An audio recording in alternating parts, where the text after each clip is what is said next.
imagine you're trying to recover from, like, a major surgery. Now, imagine trying to do it inside this brightly lit, super noisy factory. You've got these piercing alarms going off, I don't know, every 3 minutes. Heavy doors are slamming, and there are just constant strangers walking in and out of your field of view. Yeah, you wouldn't heal. Yeah. Your body literally wouldn't let you. Right. But here's the really strange paradox that we're looking at today. That factory environment I just described, that is the exact setup of almost every modern hospital room. It's true. I mean, historically, healthcare architecture was entirely focused on sterile utility. Like, the priority was just making the space physically accessible for the staff and easy to clean. Which obviously is critical for saving lives. Of course. Yeah. But in optimizing for that utility, the design it completely neglected the physiological consequences that the physical space imposes on the patient's body. We really need to start looking at environmental factors, not just as, interior design choices, but as active biological inputs. They literally change your brain chemistry. And that is exactly our mission for today's deep dive.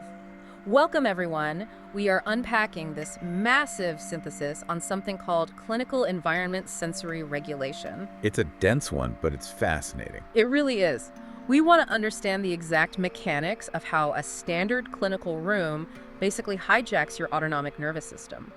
But more importantly, and this is the really actionable part, if you are ever sitting there as a bedside guardian, like a friend or a family member watching over a patient, Right. we are going to explore how you can biologically hack that space. We want to show you how to alter the room to actively accelerate the recovery and do it without violating any of the strict hospital rules. Yeah, and to do that, we really have to start with how your body actually reads a room in the first place. Yeah. It all comes down to the autonomic nervous system, or the ANS. Background operating system, basically. Exactly. You can think of the ANS as the system constantly shifting you between two primary states. On one side, you have sympathetic mobilization. Fight or flight. Right, the fight or flight response. Your heart rate goes up, your muscles tense up, your body's preparing to survive an immediate threat. But on the other side, you have parasympathetic restoration. That's the rest and digest state. Yes. And this is crucial because true cellular healing, tissue repair, immune function, all of that, it only happens when your body is firmly in that parasympathetic state. So going back to that noisy factory analogy from earlier, if you're trapped in an environment that is just bombarding your senses, your nervous system essentially says, we are under attack, pause the healing process, we just need to survive right now. Yeah, because your body relies on cues from your environment to regulate your endocrine pathways, your hormones. In that overwhelming room, the constant sensory input is directly manipulating those hormones. It's actively fighting the healing process. It really is. It suppresses melatonin, which you absolutely need to achieve restorative deep sleep. And at the very same time, it's pumping out cortisol, which is your primary stress hormone. So when your autonomic nervous system gets locked into this sympathetic dominance, just because of the room itself, the actual medical recovery gets delayed. Yeah. The body is fighting the illness, sure, but it's also literally fighting the room. That's wild. Let's break down the mechanics of that sensory bombardment, right? Yeah. Starting with, I think, the most powerful driver of our biological clock, which is light. Oh, absolutely. Light is the primary driver. Because most of us vaguely know that staring at our phones at night is, bad for our sleep. But looking at the biology happening inside the retina and these sources, it's wild how direct the connection is between a light bulb and your brain. Yeah, the human visual system has this specialized, non-image forming pathway that directly controls your central circadian pacemaker. Like, we all learned about rods and cones in high school biology, right? The cells that capture light so we can see shapes and colors. Exactly. But hidden in the eye is this very rare subpopulation of cells. They make up just 1 to 3% of your retinal ganglion cells. Just 1 to 3%. It's a tiny fraction. But they express a unique photopigment called melanopsin. These are the intrinsically photosensitive retinal ganglion cells. The ipRGCs. And here's where it gets really interesting. These ipRGCs, they bypass the primary visual cortex entirely. Completely bypass it. They don't care if you're looking at a painting or your doctor or just a blank white wall. They project neural signals directly into the middle of your brain, straight to the suprachiasmatic nucleus, the SCN. Which is your master biological clock. Yeah. They are essentially just a biological light meter. Their only job is to tell your brain what time of day it is. I was trying to picture how these specific cells work compared to normal vision, right? Because normal rods and cones, they act almost like a fast camera shutter. They fire instantly to capture a crisp image. Right. But these ipRGCs, they depolarize differently. They have very slow kinetics. So instead of a fast camera shutter, are these cells more like a bucket that's just slowly filling up with light throughout the day? That's a great way to look at it. The bucket analogy gets us halfway there, but it's really more like a leaky bucket. A leaky bucket. Yeah, because they do something called tonic tracking. They require a continuous, prolonged flow of ambient light to stay full and keep sending that, hey, it's daytime signal to the brain. If the light source goes away, the bucket slowly drains and the signal stops. Makes sense. Now, their peak sensitivity to light hits right in the short wavelength blue spectrum, which is around 460 to 480 nanometers. But, and this is key, their sensitivity is actually quite broad. It stretches all the way from the ultraviolet edge up into the green-yellow range. Which perfectly explains why standard yellow filters on lights only block a fraction of that daytime signal. To fully stop filling that leaky bucket and avoid waking up the brain, you have to shift way over into the red spectrum, like above 600 nanometers. Exactly. So let's apply this to a patient lying in a hospital bed at night. They're usually stuck under these continuous, super bright, cool white fluorescent or LED lights. And the physiological damage that causes is measurable. It's immediate. One of the studies in the research we're reviewing showed that just a single night of moderate room light exposure, and we're talking about 100 lux, which is just standard indoor lighting, not blindingly bright. Right, just normal room light. Yeah. That 100 lux significantly increases a patient's nighttime heart rate. It also drastically decreases their heart rate variability, or HRV, by elevating the low frequency to high frequency ratio. Wait, let's ground that for a second. When we talk about an elevated low to high frequency ratio, what is actually happening in the heart muscles? So your heart is constantly receiving competing signals from your nervous system. The sympathetic system, you can think of it as the gas pedal that operates on low frequencies. The parasympathetic system, the brake pedal, operates on high frequencies. Okay, gas pedal is low, brake is high. Right. And heart rate variability is just the natural, healthy fluctuation between your heartbeats as those two systems push and pull against each other. It's that flexibility. Exactly. So when the low frequency signals completely overpower the high frequency signals, it means your gas pedal is just mashed to the floor. Your heart loses its flexible variability because it's locked in a constant state of stress. And this spikes your nervous system and completely shreds your ability to get deep sleep. You just miss out on those restorative slow wave and REM sleep phases. Yeah, entirely. And the data shows this constant light exposure even induces insulin resistance the very next morning. Like, your peripheral insulin and cortisol levels stay elevated, which impairs your muscle's ability to clear glucose out of the blood, all from just 100 lux of light. It's incredible. But we do have to be clear about the timing here. Blue light isn't fundamentally a bad thing. It's just devastating at the wrong time of day. Right, context matters. Exactly. In the morning, particularly right after you wake up, blue-enriched light is highly beneficial. It boosts your vigilance. It helps clear out that groggy sleep inertia. The problem is exclusively during the evening and night. When that blue light hits the retina at 10 p.m., the SCN sends a signal to your pineal gland that basically says, hey, hold off on the melatonin, the sun is still up. So you dim the lights, right, you hack the visual system, you trick the patient's brain into thinking it's safe and it's nighttime, allowing the pineal gland to finally release that melatonin. Yeah, it's the goal. But, and here's the catch, that illusion completely shatters the second a nurse drops a metal clipboard down the hall. Because auditory processing doesn't have eyelids. You can't just close your ears. No, you can't. Let's talk about the hospital soundscape. It is an inherently chaotic acoustic environment. Like, the World Health Organization clearly states that for patient recovery, background noise shouldn't exceed 35 decibels during the day and 30 decibels at night. And in reality, a typical hospital ward is routinely averaging, 50 to 70 decibels, with sudden, transient peaks blasting up to 80 or 90 decibels. Easily. And a lot of this is driven by what the sources call alarm fatigue. In an ICU, a single patient's monitors can trigger hundreds of alarms daily. Across an entire hospital, you're looking at tens of thousands of alarms. And up to 80 to 90% of those alarms are clinically non-actionable. Wait, 90%? Yeah. They're mostly false positives or just minor threshold alerts. And what's worse, because medical devices use these repetitive melodic tones, you get a really dangerous phenomenon called alarm masking. What's that? Well, the acoustic waves of these different tones can literally cancel each other out in the air, so sometimes it renders critical, life-threatening alerts invisible to the nursing staff. That's terrifying. It is. Yeah. But for the patient, this wall of acoustic stress triggers a severe dual response. First, it sends a direct cortical projection to the reticular activating system, which wakes the brain up instantly. Bam, you're awake. Right. And second, it creates a sustained activation of the HPA axis. That's the pathway connecting your hypothalamus, pituitary, and adrenal glands, flooding the body with cortisol. But the research points out a really crucial distinction here. The physiological stress isn't actually caused by the absolute volume of the room. The real biological culprit is dynamic range. Yes. Our auditory cortex is highly adaptive. If you have a constant, predictable background hum, like an air conditioning unit running steadily at, say, 55 decibels, your brain eventually establishes that as the new normal baseline. It just tunes it out. Exactly. It stops perceiving it as a threat and just stands down.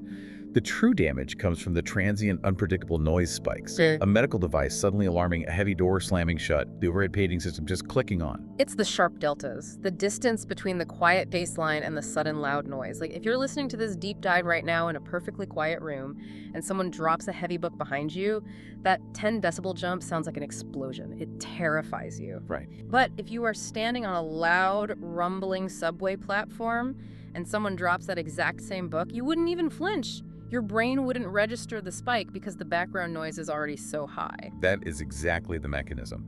Those sudden, steep spikes in a quiet hospital room prevent the auditory cortex from ever resting. They induce these micro-arousals in the patient's nervous system. So they might not even fully wake up. Exactly. The patient might not consciously wake up, but their heart rate variability plummets and their stress hormones surge. When clinical trials actually managed to control this noise, patients recovering from heart surgery had significantly lower cortisol, better HRV, shorter hospital stays, and even a lower incidence of recurrent chest pain. Okay, let's unpack this though, because this brings us to a really counterintuitive solution from the sources. To fix those transient spikes, the recommendation is to add sound masking to the room, like a white or pink noise machine. If a patient is already overwhelmed and struggling to heal because of noise, how does pumping more noise into the room actually help them relax? I know, it sounds totally backwards, but it relies on the logarithmic nature of the decibel scale. Sound masking works by introducing a continuous broadband acoustic spectrum into the room, calibrated to a specific volume, usually around 40 to 42 decibels. Okay. What you are doing is intentionally raising the ambient background floor. By raising that floor, you compress the dynamic range of all the incoming sounds. So we are actively turning the quiet room into the subway platform. Precisely. When someone drops that clipboard out in the hallway, the jump from your new pink noise floor up to the noise of the drop isn't as steep. The actual size of the acoustic spike is drastically reduced. I see. Because the jump is so small, the auditory signal never breaches the reticular threshold. The brain just doesn't register it as a sudden threat. The nervous system gets to stay in that parasympathetic healing state, allowing for deep, slow-wave sleep. But what about the staff? Will they miss the alarms? That's the obvious safety concern, right? But no, nurses will not miss real alarms. Human operators can easily distinguish alerting signals, even when those signals are 11 decibels below the background noise level. All right, so we've filtered the light, and we've raised the noise floor to hide those auditory jump scares. But light and sound are just, physics. There is a deeply psychological, evolutionary layer to how we experience a room. Oh, absolutely. It's the actual physical position of the patient and the caregiver in the space, what the sources call spatial neuroception. This concept stems from Stephen Porges's polyvagal theory. Your nervous system is constantly subconsciously scanning your environment to figure out if you are safe or in danger. That subconscious radar is called neuroception. Right. Polyvagal theory outlines 3 primary neural platforms we operate from. First, you have the ventral vagal pathway, which is when we feel socially safe, connected, and are in that rest and digest healing state. The goal. Second, you have sympathetic mobilization. That's the fight-or-flight hyperarousal state we've been talking about. And third, if a threat is completely overwhelming and inescapable, you drop into the dorsal vagal pathway. That is a state of freeze, somatic shutdown, and dissociation. So how does the layout of a hospital room dictate which of those states we fall into? This is where J. Appleton's Prospect-Refuge theory comes in, right? Yes, exactly. Humans instinctively need two very specific things from their physical environment to feel secure. We need prospect, which basically means a clear, unobstructed view of our surroundings so we can see threats approaching. Right. And we need refuge, which is physical shelter and protection from behind and overhead. So what does this all mean? It's like walking into a crowded restaurant. Oh, the restaurant analogy is perfect for this. Right. Nobody wants the table sitting totally exposed in the exact middle of the room with their back facing the front door. We instinctively scan the room and head straight for the corner booth. And that corner booth instinct is deeply hardwired into our brains. In the entorhinal hippocampal system, that's the part of the brain that manages spatial memory and navigation, we have specific neurons called border cells. Border cells. Yeah. These cells literally fire when we are physically close to environmental boundaries, giving us a neurobiological reward of feeling sheltered. At the same time, we have head direction cells that support our need for prospect, helping us orient toward open space to scan for threats. Okay, so map that onto a hospital. Picture the typical clinical room. The bed is almost always positioned directly in the center of the wall, with an unshielded view straight into a busy corridor where staff are constantly rushing by. Exactly. The patient has zero refuge and way too much chaotic prospect. They are completely exposed. It's the table in the middle of the restaurant. Yes. And this spatial layout triggers a persistent state of hypervigilance. The patient's brain is constantly monitoring the doorway, which keeps the sympathetic nervous system locked in gear. And this feeling of helplessness is further compounded by what Roger Ulrich established in his supportive design theory. Right, Ulrich's work. He found that patients suffer specifically because they lack environmental control, they lack positive distraction, and they lack social support. Now, when I first read Ulrich's research on bringing biophilic design, nature elements into clinical spaces as a positive distraction, my first thought was, come on, how is a potted plant going to help someone recover from open heart surgery? A lot of people have that reaction. Right. It honestly sounded a bit like pseudoscience to me, until I saw the actual cortisol data. The data is undeniable.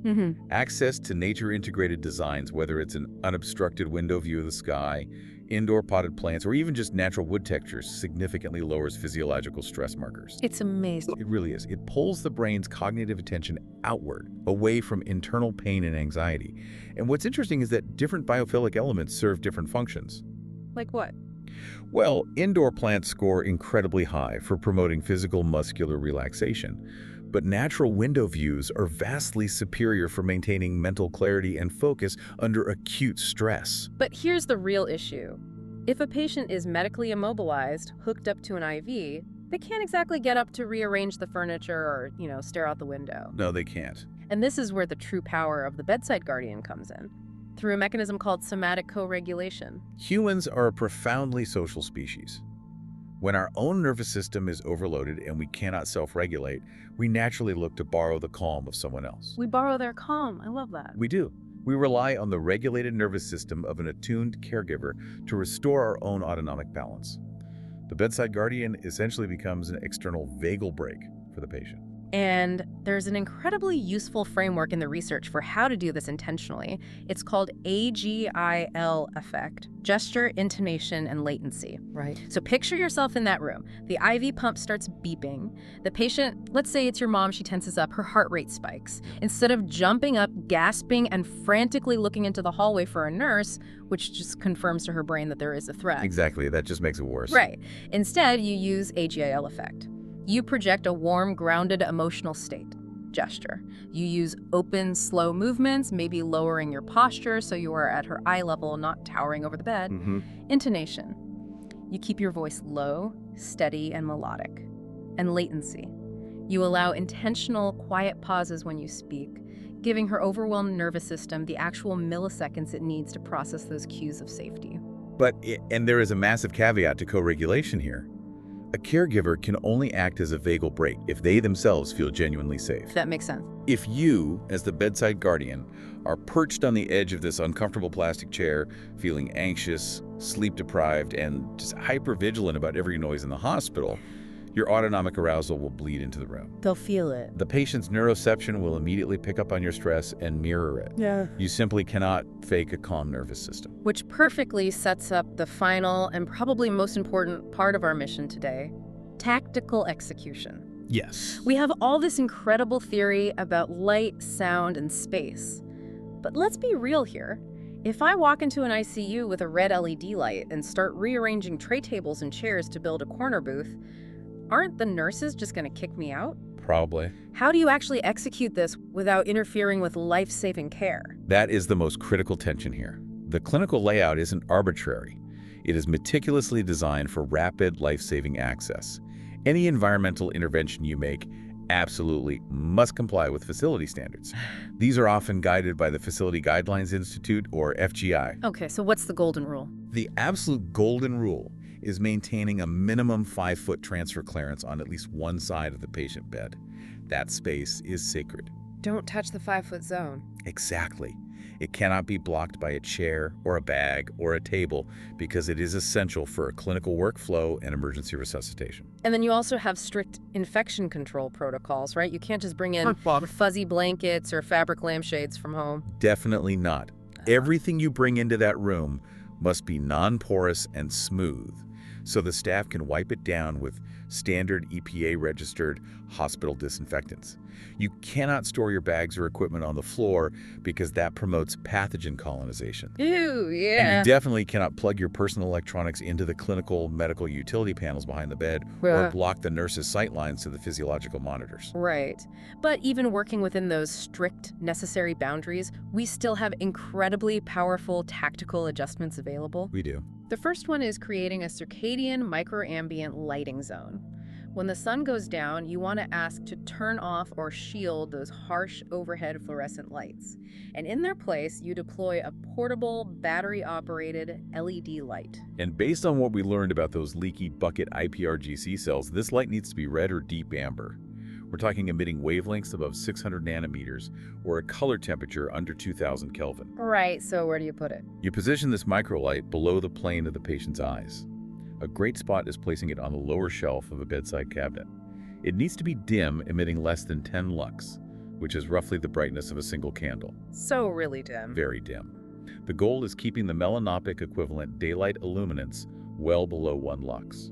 This preserves the patient's melatonin synthesis and keeps their HRV healthy, while still giving you, the guardian, enough ambient light to safely navigate the room or read a book. That's brilliant. And then the second tactic is spatial zonation. This is how we manage the Prospect-Refuge we talked about earlier. And we do this by adjusting the non-fixed furniture, specifically your visitor chair and the mobile bedside tray table. Yes.